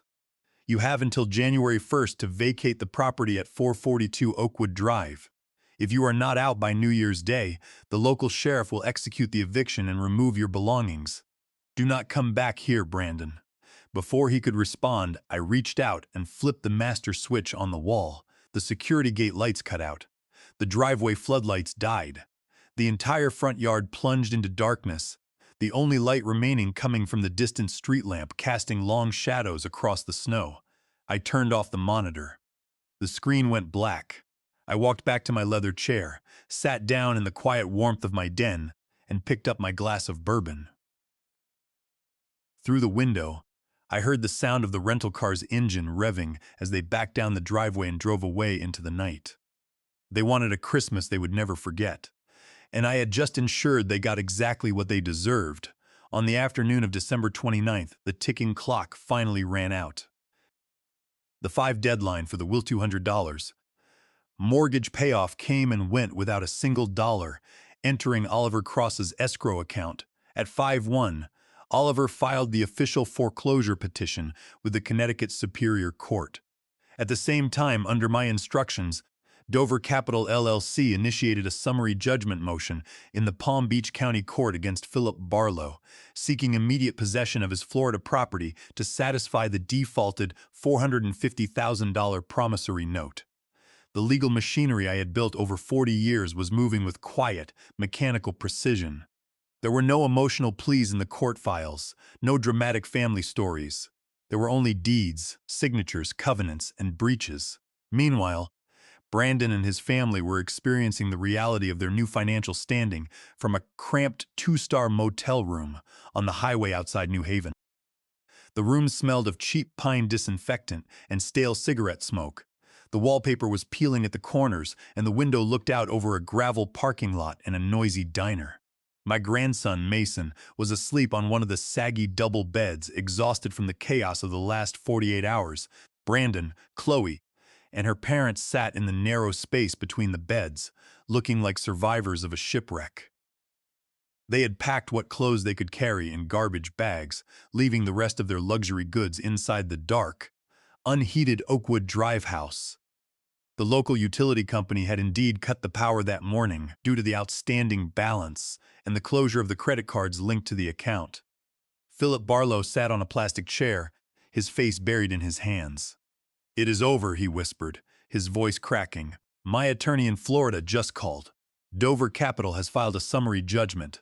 They have a copy of the promissory note with my signature. Since I cannot produce the $450,000 within the 5-day cure period, the judge will sign the foreclosure order next week. Diana, we are going to lose the Palm Beach house. We have no savings, no investments. We are completely wiped out." Diana Barlow sat on the edge of the bed, staring blankly at the stained carpet. The elegant, high society woman who spent her winters in Florida and her summers in New England had vanished, replaced by a terrified, silent spectator. Chloe was staring at her phone, her thumb scrolling frantically. Her eyes were wide with panic. "Brandon," she whispered, her voice trembling. "My agency, the modeling agency, just emailed me." Brandon did not look up from the floor, where he sat with his back against the wall. "What do they want, Chloe?" "They are terminating my contract," she said, a tear escaping from beneath her sunglasses. "They said my public profile has become a liability. Someone posted photos of the tow truck in our driveway on the local Connecticut fashion forum, and Mrs. Albright posted the foreclosure notice on the town's Facebook group. The brand sponsors, the clothing line and the organic skincare brand, they have pulled their campaigns. They are citing the morality clause. I have no income, Brandon. None." "Welcome to the club," Brandon said, his voice entirely devoid of emotion. He pulled out his phone and stared at the screen. The only money he had left in the world was the $500 I had transferred to him the night before. His personal savings had been drained to pay for Chloe's social media promotions, and his credit lines were completely blacklisted. Suddenly, Brandon's phone rang. The screen showed the name of his boss, the vice president of marketing at his firm. Brandon swallowed hard, cleared his throat, and answered. "Hello, Mr. Vance?" "Brandon," the boss said, his voice cold and strictly professional. "We have a serious issue here. The HR department just received a legal subpoena this afternoon. A firm called Sinclair Holdings LLC has filed a wage garnishment action against your salary to satisfy a defaulted real estate debt." "Mr. Vance, please," Brandon stammered, standing up and walking to the window. "It is a private family dispute. I can resolve it. It will not affect my work, I promise." "That is not the only issue, Brandon," the boss continued. "Our company's financial services division ran a routine credit risk assessment on all department directors this week. Your credit score has dropped below the threshold required for employees who manage corporate marketing budgets. Under Section 14 of our employment handbook, any executive who falls into severe financial distress or is subject to active debt collection is ineligible to manage company funds. The legal team has advised us to place you on unpaid administrative leave pending an internal review." "Unpaid leave?" Brandon gasped, his hand gripping the window frame. But I have bills. I have a family. You cannot do this." "The policy is clear, Brandon," the boss said. "We cannot have someone with an $85,000 personal credit default and an active foreclosure managing our $2,000 corporate budget. Turn in your company laptop and building pass to HR tomorrow morning. We will contact you when the review is complete." The line went dead. Brandon slowly lowered the phone, his face entirely white. He looked at the family he had tried so hard to impress, the family that had demanded he pretend to be a wealthy man.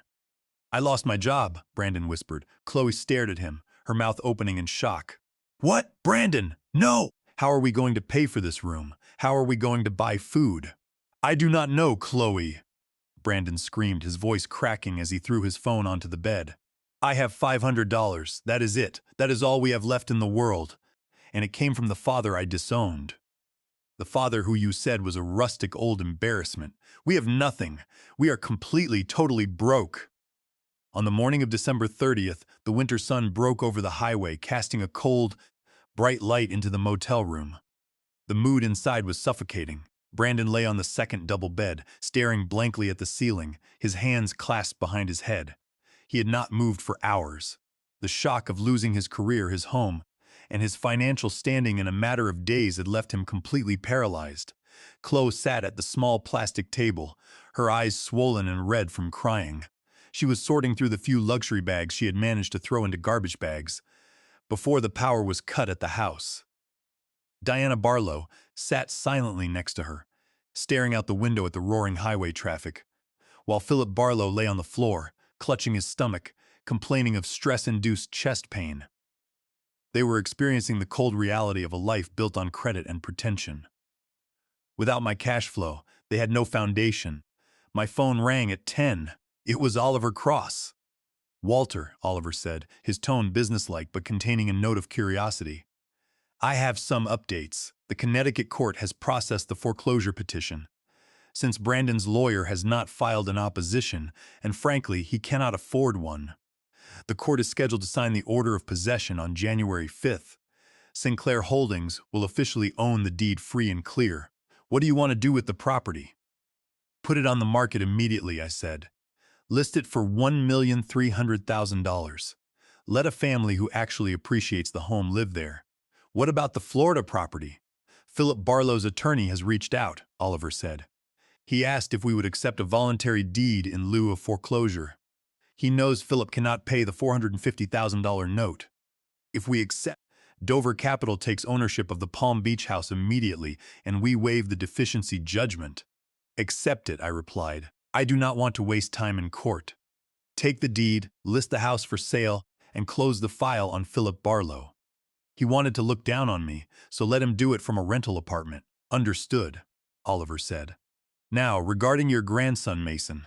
I know you set up a private educational trust fund for him last year, capped at $2,000. Under the current trust structure, Brandon and Chloe are listed as secondary trustees with access to discretionary distributions for Mason's care. Do you want to modify that?" "Yes," I said. "Remove them immediately. I want a corporate trustee, Northern Trust, to act as the sole administrator. Brandon and Chloe must have zero access to the funds. Any distributions for Mason's private school, medical care, or clothings must be paid directly to the providers by the corporate trustee. I want to ensure my grandson is taken care of, but not a single penny of my money will pass through his parents' hands to pay for their vanity." "I will draft the trust amendment today," Oliver said. "It is a smart move. It protects the asset from their creditors. Now there is one minor detail. The white Mercedes-Benz GLE 450 has been recovered and is currently parked in the storage lot of the dealership in Hartford.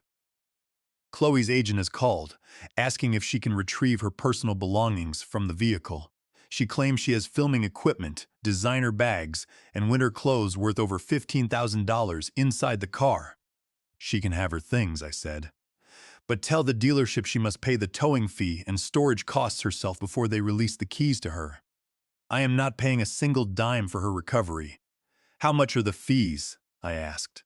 "The tow company is charging $350 for the emergency recovery, and the storage lot is charging $50 a day," Oliver replied. "As of today, she owes $450 to release her belongings." "Tell her to pay it," I said.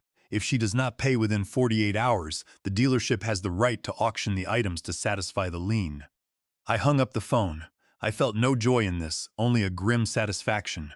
They had treated my generosity as a weakness, assuming I would always pay the bills to keep the peace. Now, they were learning that the bills had to be paid by someone, and that someone was no longer me.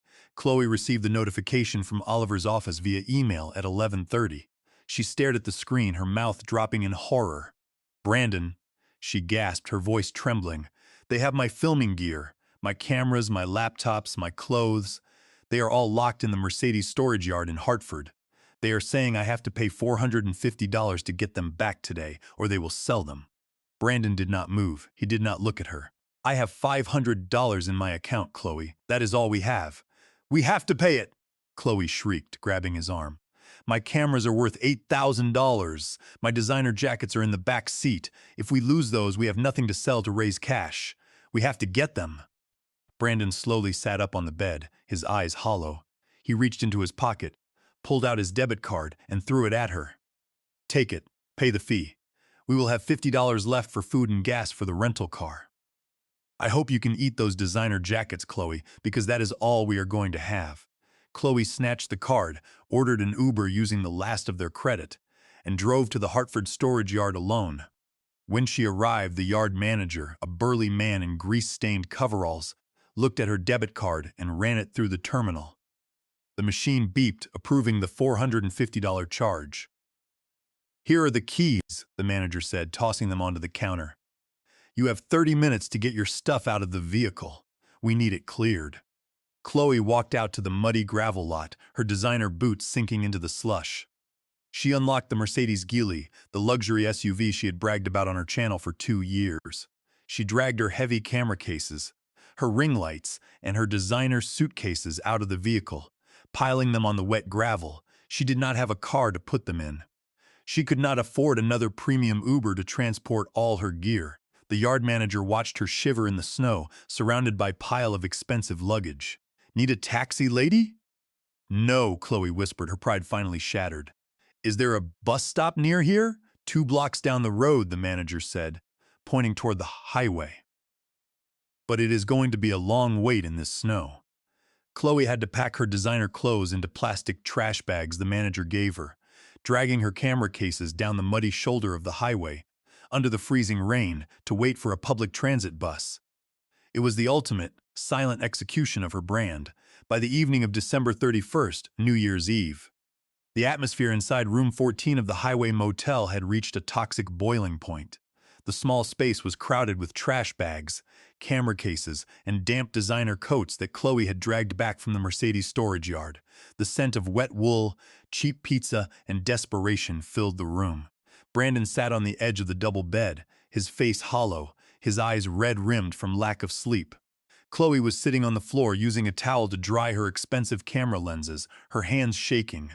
Philip and Diana Barlow sat in the corner, silent, looking like ghosts in their wrinkled luxury clothes. Did you get everything? Brandon asked, his voice flat, devoid of any emotional inflection. Yes, Chloe muttered, not looking up. I got the cameras, the lenses, and 3 of my Chanel bags to a reseller in New Haven. I got $2,200 cash, and I found a studio apartment in Hartford for $2,900 a month. The landlord is willing to accept a double security deposit of $1, $800 to overlook our credit score since we have cash in hand. We can move in tomorrow. And how are we going to pay the rent next month, Chloe? The utility bills? Food? You have your job at ShopRite, Chloe said, waving her hand dismissively. You make $15.50 an hour. That is about $2,400 a month if you work 40 hours a week. We can easily cover the $2,100 rent and use the rest for groceries and a lease on a cheap compact car. I found a dealership that will lease a Honda Civic to people with bad credit if we put down a $400 deposit. Brandon looked at her, his expression flat and lifeless. A Honda Civic lease? Chloe, $2,400 a month before taxes is about $1, $900 after deductions.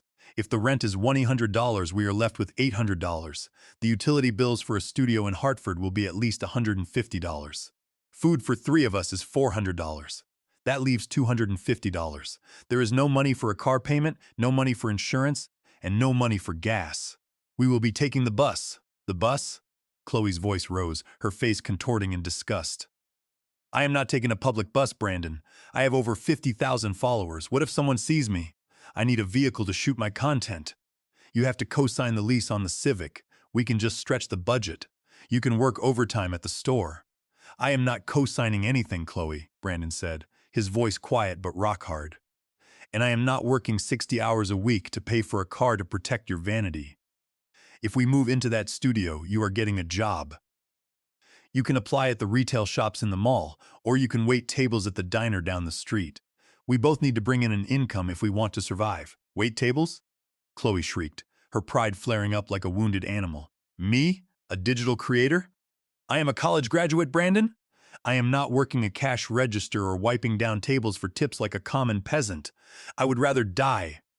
Then what is your plan, Chloe? Brandon asked, stepping closer to her. Because the cash on that table will last us exactly 3 weeks. After that, we are back on the street. I am working a night shift to buy bread. What are you doing? I am going to Florida, Chloe spat, grabbing the envelope of cash and stuffing it into her designer coat pocket. My parents are in Fort Lauderdale. They have an apartment.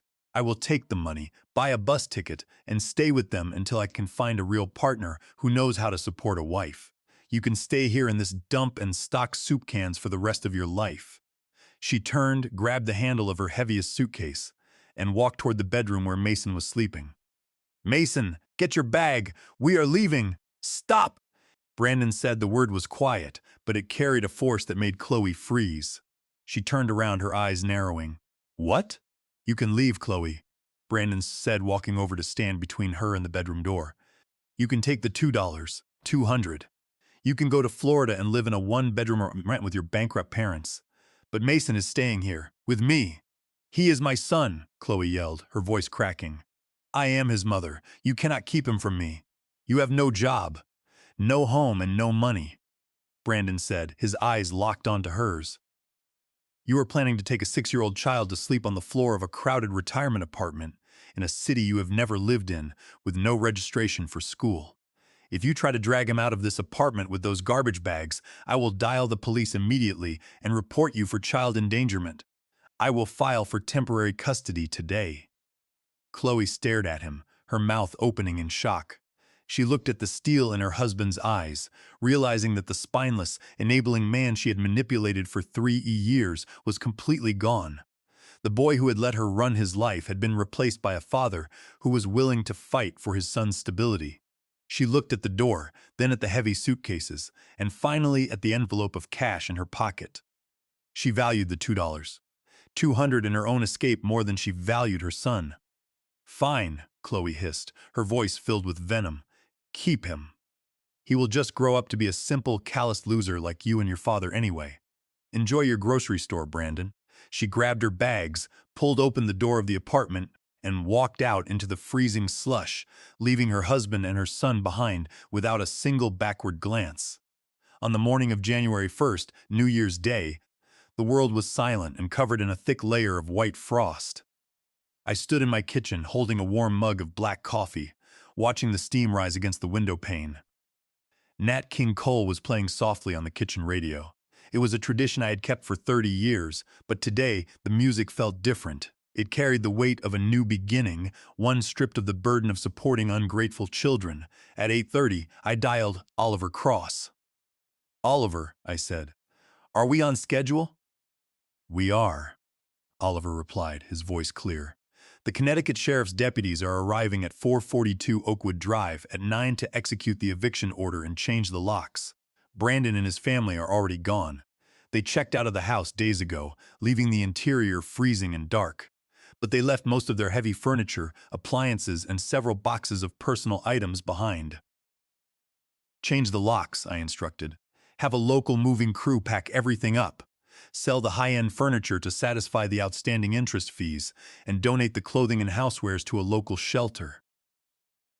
But Oliver, if there are any toys or belongings belonging to Mason, have them packed carefully and placed in a private storage unit. I will pay the storage fees. If Brandon ever gets his life together and wants Mason's things, he can retrieve them through you. I do not want my grandson's childhood memories thrown into a dump. I will instruct the moving crew specifically, Oliver said. Now, regarding Dover Capital. Philip Barlow's attorney signed the voluntary deed in lieu of foreclosure yesterday afternoon. The paperwork has been recorded. Dover Capital is now the sole legal owner of the Palm Beach property. It is vacant. Philip and Diana Barlow packed their remaining bags and left the state. Where did they go? I asked. My contacts in Florida indicate they have rented a small, run-down, one-bedroom apartment in a working-class suburb of Fort Lauderdale, Oliver said. The rent is $1,400 a month, which is about all Philip can afford on his Social Security checks. The lifestyle they spent 20 years projecting is officially dead. List the Palm Beach property for $850,000, I said. We will liquidate it immediately and put the proceeds into Mason's educational trust. Out of the ashes of their vanity, my grandson will have a future. Understood, Walter, Oliver said. I will list the property today. I will call you once the locks are changed on Oakwood Drive. I hung up the phone and took a sip of my coffee. The battle was over. The assets had been secured, the boundaries enforced. Meanwhile, at 11 in New Haven, Brandon and his family stood in the gravel parking lot of the Highway Motel. The motel manager stood by the open door of room 14, holding a clipboard, watching them with a cold, suspicious eye. They had packed their clothes back into the heavy plastic trash bags, and Chloe was clutching her camera cases like a lifeline. Philip Barlow stood by the trunk of the rental Kia Rio, his expensive leather suitcase looking entirely out of place next to the dented bumper of the compact car. Well, Brandon, Philip said, his voice carrying a weak attempt at his former arrogance. Open the trunk. We need to load the bags. We should head back to the house to see if we can talk to the sheriff. Brandon stood near the driver's side door, his hands in his pockets. He looked at his father-in-law, his face completely expressionless. We are not going to the house, Philip, Brandon said, his voice flat. And we are not loading the trunk. Chloe frowned, dropping one of her bags. What do you mean, Brandon? We have to put the bags somewhere. We cannot just carry them. The lease on the rental car expired at 10 lot this morning, Brandon said. I had to use the last $42 we had in the account to pay for the gas to drive it back to the rental agency. If we do not return it in 30 minutes, they will report the vehicle as stolen and charge my personal debit card, which is already overdrawn. I am driving the car to the agency in New Haven, and then I am turning in the keys. Walking, Chloe shrieked, her voice echoing across the parking lot. Are you insane? We have 6 bags of clothes. I have $8,000 worth of camera gear. How are we supposed to carry all this on a bus? I do not care, Chloe, Brandon said. He opened the driver's side door and got in.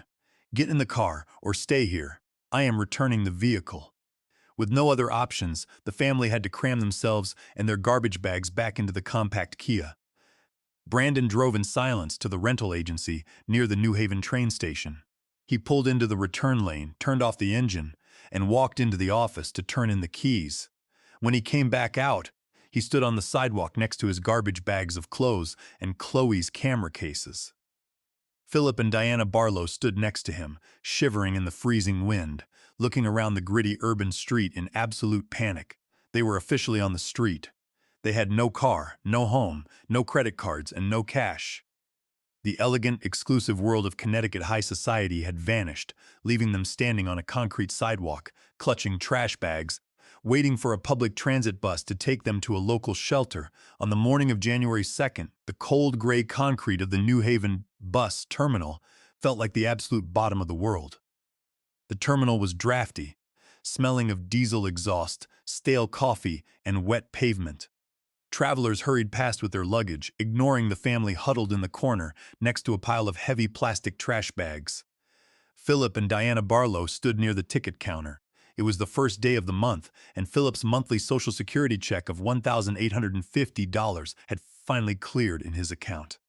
Instead of using that money to help Brandon and Chloe buy food or secure a motel room, Philip had immediately purchased 2 one-way bus tickets to Fort Lauderdale, Florida.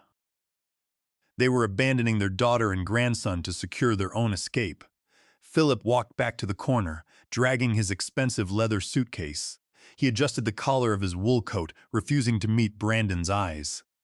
Well, Chloe, Philip said, his voice thin and nervous. Your mother and I have to board. The bus leaves in 15 minutes. Our apartment in Fort Lauderdale is small, a 1-bedroom, and the landlord has strict rules about guests. We cannot take you with us right now. You need to stay here with Brandon and figure something out. Chloe stared at her father, tears welling in her eyes. Dad, you are leaving us? Here? We have no money. We have no place to sleep tonight. How can you just get on a bus and leave your own grandson? Diana Barlow stepped forward, wrapping Chloe in a tight, brief hug. She did not look at Brandon, and she did not touch Mason. It is for the best, Chloe, Diana whispered loud enough for Brandon to hear. We have to secure our own shelter. Once we are settled, we will call you. But Brandon has no job, no money, and no prospects. He is an anchor dragging you down. You need to think about a divorce, Chloe. Get out of this marriage before he ruins the rest of your life. She released Chloe, turned, and walked toward the boarding gate without a backward glance. Philip followed her, holding his ticket like a shield. Brandon watched them walk through the gate and disappear into the crowd. He did not yell, and he did not try to stop them. For the first time in 3 years, he felt a strange, light sensation in his chest. The parasites who had drained his accounts, demanded his submission, and forced his disownment of his father were finally gone. They had cast him aside the second the money stopped, proving that their high society affection was entirely conditional. He looked down at Chloe, who was sitting on a trash bag, sobbing into her hands. Mason stood next to her, clutching his small backpack, looking up at Brandon with wide, quiet eyes. "Brandon," Chloe wept. "What are we going to do? We have nothing. My parents are gone. We cannot stay in the station." Brandon reached down, picked up Mason, and held him close. "We are going to New Haven," he said, his voice quiet but steady. "I am calling Travis." Travis Shaw was Brandon's old college roommate. Unlike the high society couples Chloe insisted they associate with, Travis was a simple, honest man. He worked as an assistant manager at an auto parts warehouse and lived in a modest 2-bedroom apartment in a working-class neighborhood of New Haven. Brandon had distanced himself from Travis years ago because Chloe thought Travis was low class and did not fit the Oakwood image. Brandon pulled out his phone and dialed Travis's number. He did not lie. He did not pretend to have a fraud alert on his cards. For the first time in his life, Brandon spoke the raw, ugly truth. "Travis," Brandon said, his voice cracking. "It is Brandon. I have a major emergency. I lost my house, my car, and my job. I am standing at the bus station with Chloe and Mason, and we have nowhere to go. We have no money. Can we stay with you for a few days? Just until I can figure something out?" There was a long pause on the other end. Brandon held his breath, expecting another rejection. "Man." Travis sighed, his voice tired but warm.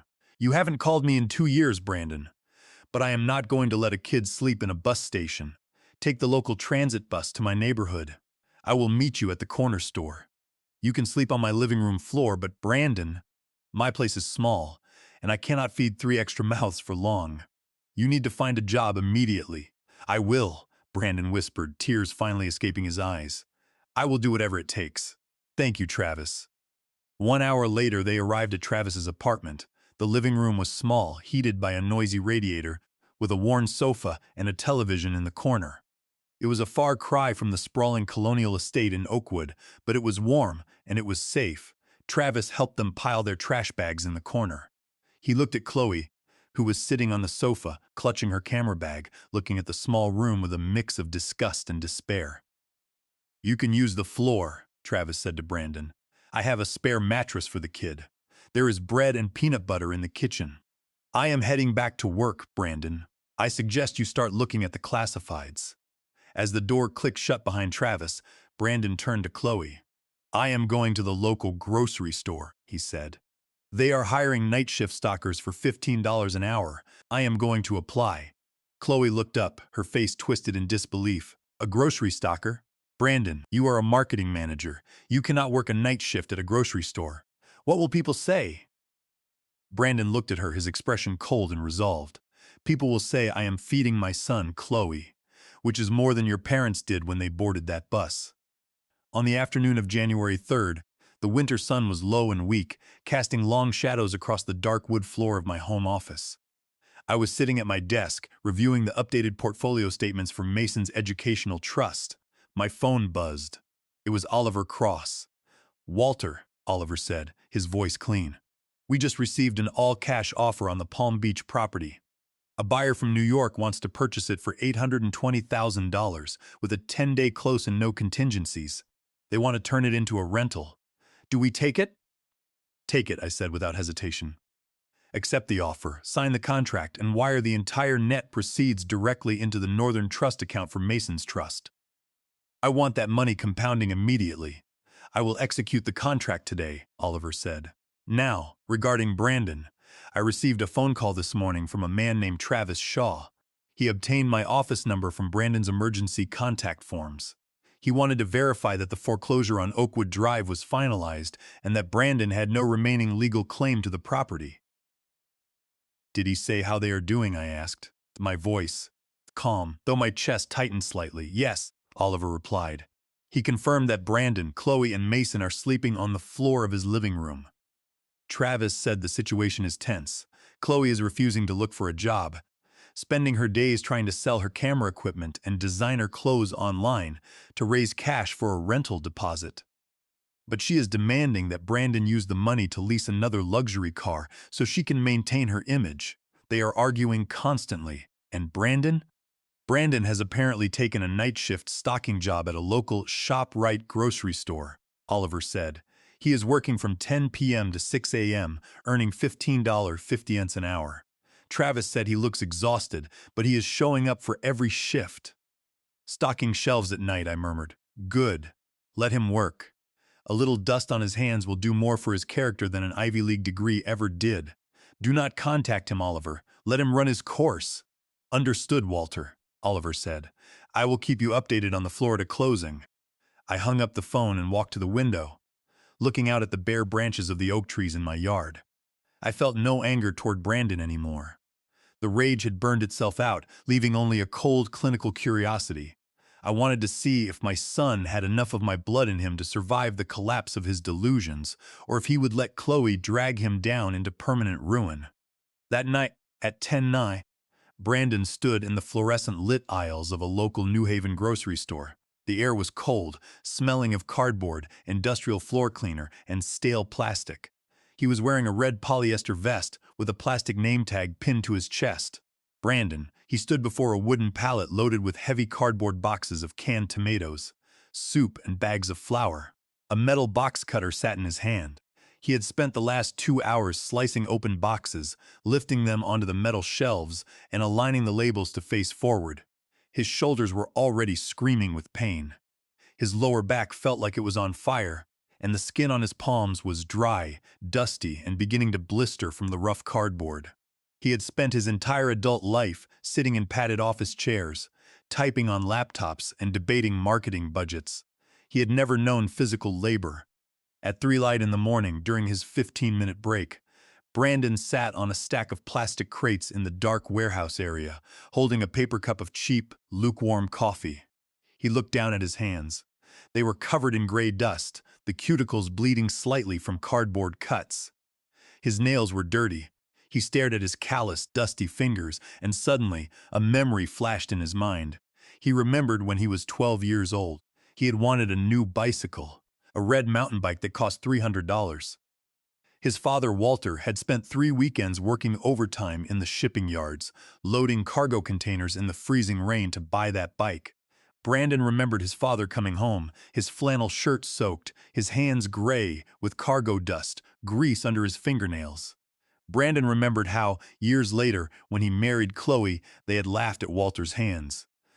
Chloe had made a face when Walter shook her father's hand, later whispering that Walter looked like a common laborer who did not know how to wash himself. And Brandon had agreed. He had felt embarrassed by his father's calluses, wishing Walter would dress in suits and pretend to be a sophisticated executive. A heavy, suffocating wave of shame washed over Brandon. He squeezed his eyes shut, his chest heaving as he sat in the dark warehouse. His father's calloused hands had paid for the private schools, the Ivy League tuition, the down payment on his first apartment, and the very structure of his life. Those calloused hands were not a sign of ignorance or poverty. They were the physical proof of a father's sacrifice. A sacrifice Brandon had spat on because a woman with a fake Instagram page thought it smelled too cheap. Brandon took a slow, painful breath, stood up from the plastic crates, and walked back out to the floor. He picked up another heavy box of canned goods and began to stock. He did not complain. He did not look at the clock. He simply worked, feeling the burn in his muscles as a form of penance he desperately needed to pay. At 6:30 on the morning of January 4th, Brandon walked back into Travis's apartment. The cold rain had turned into a wet slush, and Brandon's shoes were soaked through.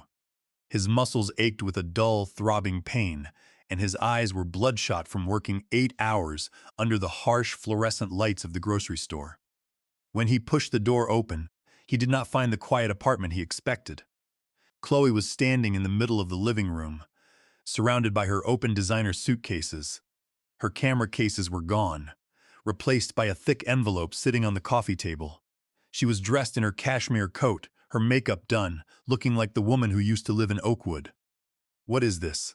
Brandon asked, his voice gravelly from exhaustion. "I sold the gear, Brandon," Chloe said, a triumphant tone returning to her voice. "I sold the cameras, the lenses, and 3 of my Chanel bags to a reseller in New Haven. I got $2,200 cash, and I found a studio apartment in Hartford for $1,400 a month. The landlord is willing to accept a double security deposit of $800 to overlook our credit score since we have cash in hand. We can move in tomorrow." Brandon walked over to the kitchen sink, washed his dusty hands with dish soap, and dried them on a paper towel. He looked at the envelope of cash on the table, then at Chloe. "And how are we going to pay the rent next month, Chloe? The utility bills? Food?" "You have your job at ShopRite," Chloe said, waving her hand dismissively. "You make $15.50 an hour. That is about $2,400 a month if you work 40 hours a week. We can easily cover the $100 rent and use the rest for groceries and a lease on a cheap compact car. I found a dealership that will lease a Honda Civic to people with bad credit if we put down a $400 deposit." Brandon looked at her, his expression flat and lifeless. "A Honda Civic lease? Chloe, $2,400 a month before taxes is about $1,900 after deductions. If the rent is $200, we are left with $800. The utility bills for a studio in Hartford will be at least $150. Food for 3 of us is $400. That leaves $250. There is no money for a car payment, no money for insurance, and no money for gas. We will be taking the bus." "The bus?" Chloe's voice rose, her face contorting in disgust. "I am not taking a public bus, Brandon. I have over 50,000 followers. What if someone sees me? I need a vehicle to shoot my content. You have to co-sign the lease on the Civic. We can just stretch the budget. You can work overtime at the store." "I am not co-signing anything, Chloe," Brandon said, his voice quiet but rock hard. "And I am not working 60 hours a week to pay for a car to protect your vanity. If we move into that studio, you are getting a job. You can apply at the retail shops in the mall, or you can wait tables at the diner down the street. We both need to bring in an income if we want to survive." "Wait tables?" Chloe shrieked, her pride flaring up like a wounded animal. "Me? A digital creator? I am a college graduate, Brandon. I am not working a cash register or wiping down tables for tips like a common peasant. I would rather die." "Then what is your plan, Chloe?" Brandon asked, stepping closer to her. "Because the cash on that table will last us exactly 3 weeks. After that, we are back on the street. I am working a night shift to buy bread." "What are you doing?" "I am going to Florida." Chloe spat, grabbing the envelope of cash and stuffing it into her designer coat pocket. "My parents are in Fort Lauderdale. They have an apartment. I will take the money, buy a bus ticket, and stay with them until I can find a real partner who knows how to support a wife. You can stay here in this dump and stock soup cans for the rest of your life." She turned, grabbed the handle of her heaviest suitcase, and walked toward the bedroom where Mason was sleeping. "Mason, get your bag. We are leaving." "Stop!" Brandon said. The word was quiet, but it carried a force that made Chloe freeze. She turned around, her eyes narrowing. "What? You can leave, Chloe," Brandon said, walking over to stand between her and the bedroom door. "You can take the $2. 200. You can go to Florida and live in a 1-bedroom apartment with your bankrupt parents, but Mason is staying here, with me. He is my son," Chloe yelled, her voice cracking. "I am his mother. You cannot keep him from me. You have no job, no home, and no money," Brandon said, his eyes locked onto hers. "You are planning to take a 6-year-old child to sleep on the floor of a crowded retirement apartment in a city you have never lived in, with no registration for school. If you try to drag him out of this apartment with those garbage bags, I will dial the police immediately and report you for child endangerment. I will file for temporary custody today." Chloe stared at him, her mouth opening in shock. She looked at the steel in her husband's eyes, realizing that the spineless, enabling man she had manipulated for 3 years was completely gone. The boy who had let her run his life had been replaced by a father who was willing to fight for his son's stability. She looked at the door, then at the heavy suitcases, and finally at the envelope of cash in her pocket. She valued the $2, 200 in her own escape, more than she valued her son. "Fine," Chloe hissed, her voice filled with venom. Keep him. He will just grow up to be a simple, calloused loser like you and your father anyway. Enjoy your grocery store, Brandon. She grabbed her bags, pulled open the door of the apartment, and walked out into the freezing slush, leaving her husband and her son behind without a single backward glance. On the morning of January 5th, the foreclosure sale of the property at 442 Oakwood Drive was finalized in a quiet Connecticut courtroom. With no other bidders able to match the outstanding debt, the title was officially transferred to my shell company, Sinclair Holdings, LLC. The $1,200,000 house, the symbol of Brandon and Chloe's fake high society life, was now mine to liquidate. At 10:30, Oliver Cross called to confirm the title transfer and update me on the details. The deed is recorded, Walter, Oliver said.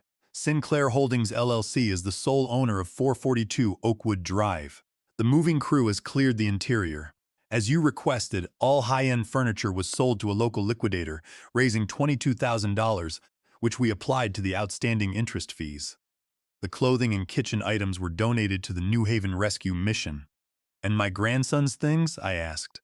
We found Mason's school books, his winter clothes, his favorite toys, and the leather baseball glove you bought him, Oliver said.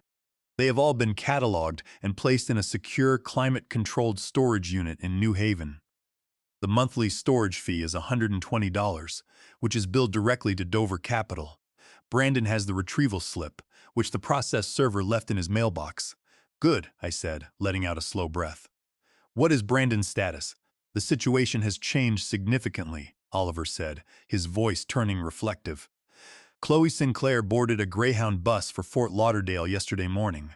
She took the $200 she raised by selling her camera gear, leaving Brandon and Mason behind. Brandon is now a single father, sleeping on Travis Shaw's living room floor with Mason. I stood up, holding the phone to my ear, walking to the window. Did she leave Mason? She did, Oliver confirmed. According to Travis, she refused to take the boy because her parents' apartment was too small and she did not want the financial burden. Brandon refused to let her take him anyway. He has registered Mason at the local public elementary school in New Haven. He works the night shift at the grocery store, returns to Travis's apartment at 6:30 a.m., walks Mason to the school bus stop at 7:15, and then sleeps for 4 hours before waking up to prepare lunch for his son. I was silent. I felt a strange, quiet sensation in my chest. It was not the cold anger of the last week, nor was it the sadness of betrayal. It was the first faint spark of respect. Brandon had not run. He had not crawled back to me begging for a bailout, and he had not let Chloe drag our family name into the mud of Florida's subprime rentals. He had stayed. He had taken the lowest, hardest job available to keep his son warm and fed. There is one more thing, Walter, Oliver continued. Brandon has submitted an application for a small one-bedroom apartment in a modest brick building near Mason's school. The rent is $950 a month. The landlord, a local property manager named Miller, was hesitant because of Brandon's recent credit default and the active foreclosure. Brandon offered a security deposit using his upcoming paycheck, but the application is currently pending. I stared out at the snow-covered lawn. Brandon was trying to build a stable life from the absolute ruins of his pride. He was doing it for Mason, and he was doing it with his own calloused hands. Call the property manager, Oliver, I said, my voice quiet and low. Tell him that Sinclair Holdings, LLC will act as a corporate guarantor for Brandon's lease. We will cover the rent if he defaults, and we will pay the first 3 months of rent directly to the manager's account as a security buffer. Do you want me to tell Brandon? Oliver asked. Absolutely not, I said. Brandon must never know I stepped in. He must believe he qualified for that apartment on his own merit.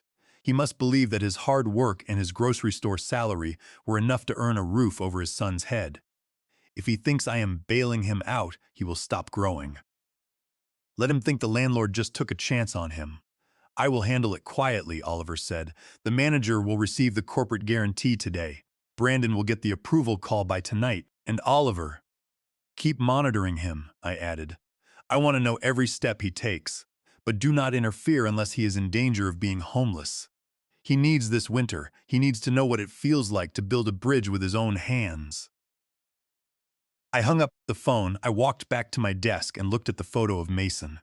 My son was finally starting to learn the lesson I should have taught him 20 years ago. Wealth is not a collection of luxury leases and country club memberships. It is the ability to stand in the cold, look at your family, and know that you have the strength and the character to keep them warm. Brandon was finally becoming a man, and I was finally starting to feel like a father again. By January 15th, the frost on my study window had begun to melt under a rare afternoon sun. The listing of the Palm Beach house had officially closed, and the $820,000 in cash had been successfully wired into Mason's private wealth trust. Sinclair Holdings LLC had also finalized the listing for the Oakwood Drive property, attracting interest from a young family who worked in medicine at Yale. The remains of my son's old life were being systematically cleared away, liquidated, and transformed into stable long-term assets. At 3, the mail carrier walked up my driveway and slipped a stack of envelopes into my mailbox. I walked out to retrieve them, flipping through utility bills, bank statements, and real estate circulars. But at the bottom of the stack sat a plain white paper envelope. There was no return address. The postage stamp was crooked, and my name and address were written in a handwriting I recognized instantly. Brandon's. I stood on my porch for a long moment, the cold wind brushing my face, staring at the envelope. My heart beat in a slow, heavy rhythm. I walked back inside, sat at my kitchen table, and used a brass letter opener to slide the envelope open. Inside was a single sheet of lined notebook paper. The handwriting was neat, but the pen had pressed hard into the paper, leaving impressions. I began to read, "Dear Dad, I am writing this letter because I do not expect you to answer my calls. And frankly, I do not blame you. I wanted to write to you because I finally understand. I finally see the truth. I moved into a small one-bedroom apartment in New Haven last week. The landlord approved my application, which felt like a miracle given my credit. I found the storage slip your lawyer left in my mailbox, and I retrieved Mason's toys and the baseball glove you got him. Thank you for saving them." Mason was so happy to see his things. We spent last Sunday at the local park, and I used my old glove to play catch with him. He is doing well, Dad. He is doing great in his new school. I am still working the night shift at the grocery store. I work from 10 p.m. to 6 a.m., 6 nights a week. The work is hard. My hands are constantly dry, dusty, and covered in small cuts from the boxes. My back aches every single day, and I am exhausted when I walk Mason to the bus stop in the morning. But when I sit down at our small kitchen table to eat dinner with my son, I feel something I have not felt in 3 years. I feel peace, Dad. I do not have Chloe screaming at me about my salary. I do not have Philip and Diana sitting in my living room, looking down on my life while spending my paycheck. I make $2,400 a month. I pay $950 for rent, and I have enough left for groceries and utilities. We do not have a Mercedes, and we do not go to the country club. We take the public bus and we eat simple meals, but we do not owe anyone a single dime. Every dollar we spend is a dollar I earned with my own hands. I look at my hands now, Dad. They are calloused. They are rough, just like yours were when I was a kid. And every time I look at them, I feel a crushing weight of shame for the things I said to you. I remember how I mocked your clothes and your truck. I remember how I let Chloe call your food cheap. I was an ungrateful, entitled coward. I traded your 30 years of love and sacrifice for a fake life with people who abandoned me the second the cash stopped. I do not expect you to forgive me, Dad. And I want to make one thing absolutely clear. I do not want your money. I do not want a loan. I do not want a car. And I do not want a bailout. I want to pay back the $500 you sent me at the gate as soon as I save enough. I just wanted you to know that your son is finally trying to be a man. I want Mason to grow up knowing the value of honest labor, just like you tried to teach me. I want him to be proud of his father's calloused hands, the way I should have been proud of yours. I hope you are warm, Dad. I hope you had a good Christmas, your son Brandon. I set the letter down on the kitchen table. I leaned back in my chair, closing my eyes as a single tear escaped and ran down my cheek, disappearing into my gray beard. The house was completely silent. The radiator clinked in the corner, and the radio played a quiet jazz tune. I looked at the paper, feeling a massive, shifting release in my chest. The coldness that had protected me since Christmas Eve finally began to melt away. Brandon had not broken. He had hit the absolute bottom of his life, stripped of every luxury, abandoned by his wife, and forced to carry cardboard boxes for a living. Yet, in that darkness, he had found his character. He had looked at his calloused hands and found his father. He did not want my money, he wanted his dignity, and that was the only thing I had been waiting for. On the morning of January 20th, I stood in my backyard tending to my smoker. The air was cold, the sky a deep, clear winter blue. I watched the thin blue stream of hickory smoke drift up into the trees.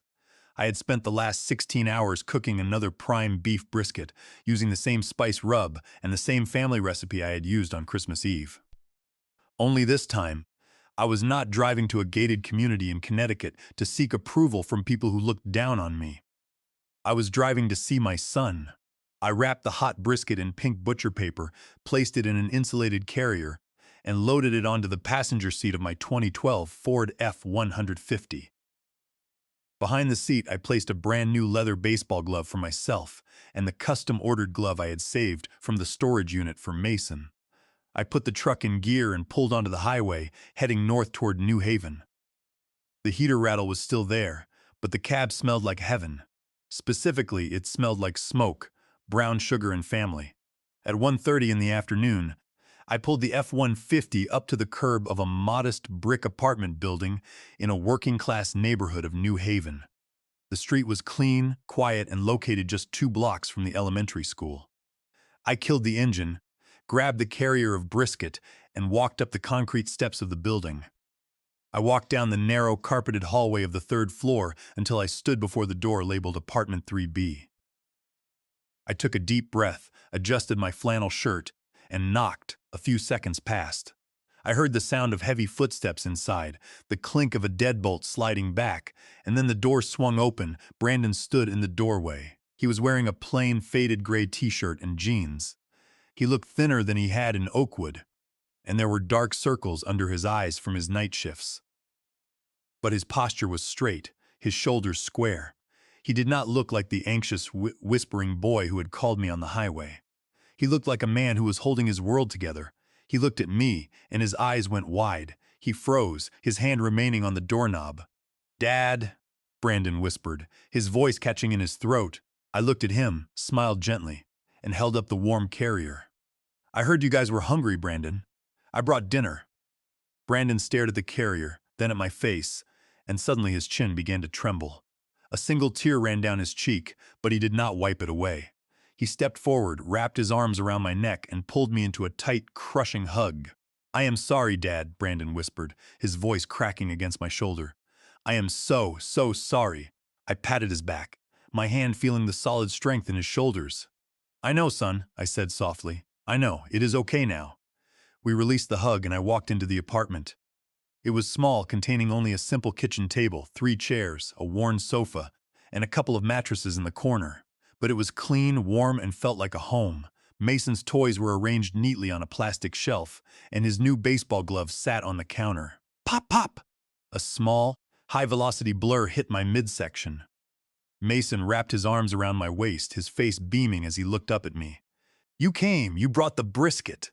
"I did, little man," I laughed, lifting him up and ruffling his hair.